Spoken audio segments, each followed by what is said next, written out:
Welcome sa Tagalog Horoscope, ang iyong gabay sa pang-araw-araw na buhay. Hatid namin ang pinakadetalyadong horoscope na magsisilbing gabay mo sa pera, trabaho, pag-ibig, kalusugan, at swerte. Naway magtagumpay sa buhay ang lahat ng ating tagapakinig at subscribers sa buong mundo. Maraming salamat sa pag-subscribe at tanggapin ang siksik, liglig, at umaapaw na biyayang hatid ng Tagalog Horoscope. Ito ang iyong pang-araw-araw na horoscope para sa Sagittarius para sa Abril 22, 2025.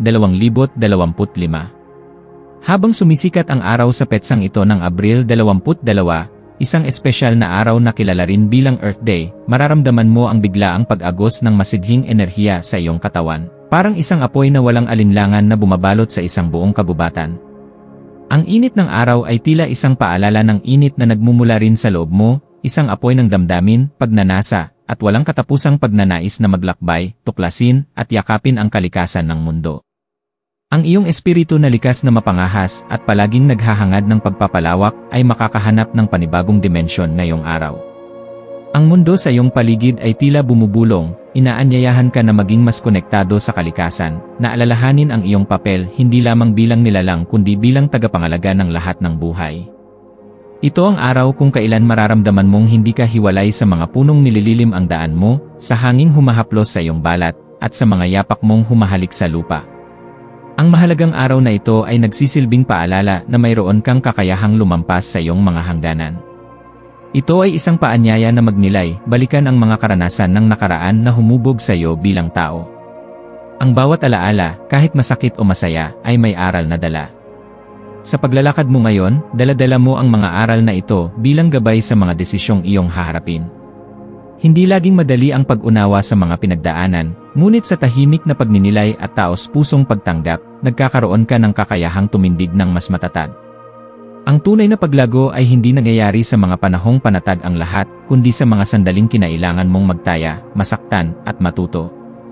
Sa ilalim ng impluwensya ng buwan, mas lalo mong mailalapit ang iyong puso sa kapakanan ng iba.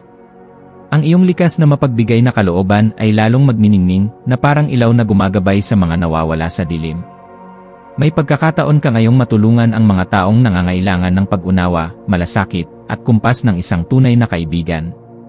Ngunit habang ikaw ay nagbibigay ng lakas sa iba, huwag mong kalimutan na punuin din ang sarili mong sisidlan. Magsimula sa maliliit na hakbang, paghina sa sariwang hangin, tahimik na sandali ng pagninilay, o kahit simpleng pagtanggap sa sarili.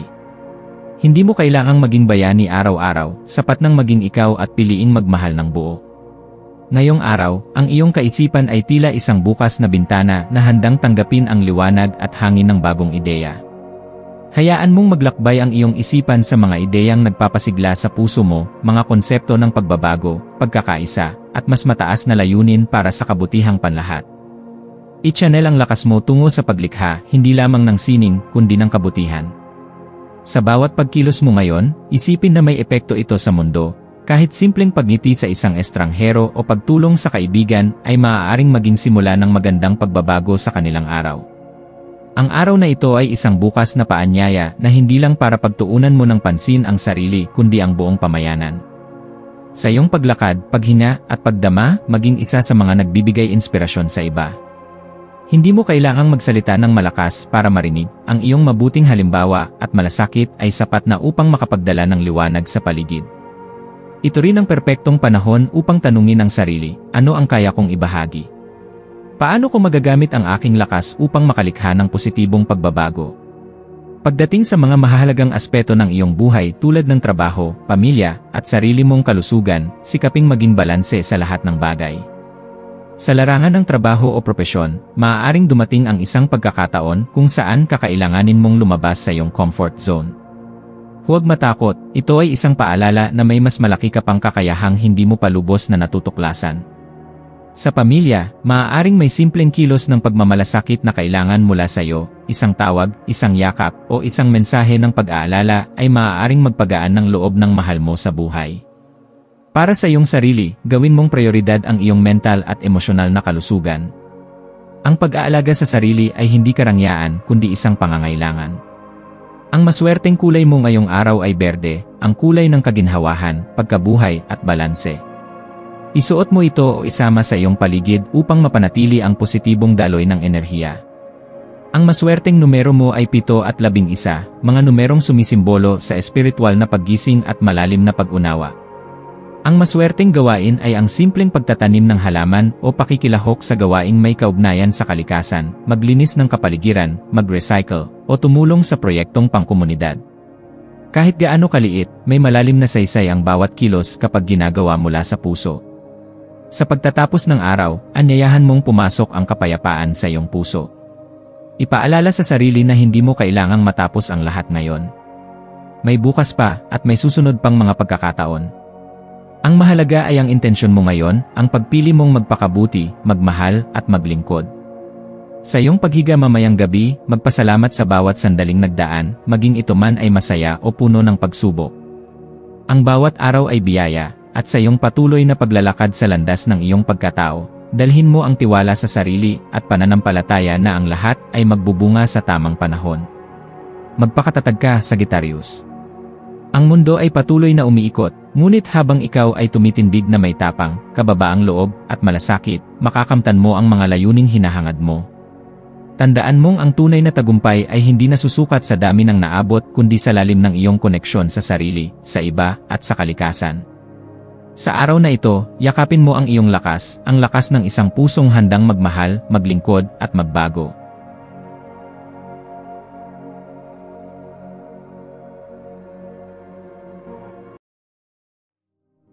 Tayo ay magkaroon ng kaunting sandali upang ipagdasal ang lahat ng mga dalangin ng ating mga subscribers, na sana'y matamo nila ang kanilang mga pinapangarap sa buhay, magandang trabaho, mabuting kalusugan, payapa at masayang pamumuhay, at siksik, liglig at umaapaw na biyaya at kayamanan.